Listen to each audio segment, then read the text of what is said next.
ये ऑपरेशन हो रहा है, ये देखें यहाँ से ये सामान उठाया जा रहा है सारे का सारा। अगर ये नहीं करते तो इनको अरेस्ट करें। 30,000 रुपये जुर्माना हुआ है जिसको। आप इंटरफेयर ना करें,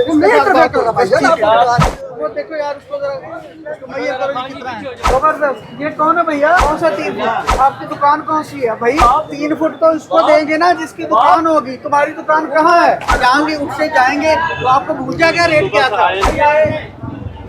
आपको ये फ्रंट में से अंदर तो आपको नहीं ना मिलना। मेहमान है तो घर लेके जाए उनको। ये सामान छोड़ के चला गया, ये सारा सामान यहाँ बाहर पड़ा हुआ था। वो भी लाइन के ऊपर है, आप लाइन के अंदर हो रहे हैं, आप साइड में हो जाए, इनको आगे नहीं आने किसी की मसले नहीं बोलेंगे। 3 फुट की इजाज़त है और 41 इंच तक किया है बाहर। इसका सामान अब कब्जे में लिया जा रहा है।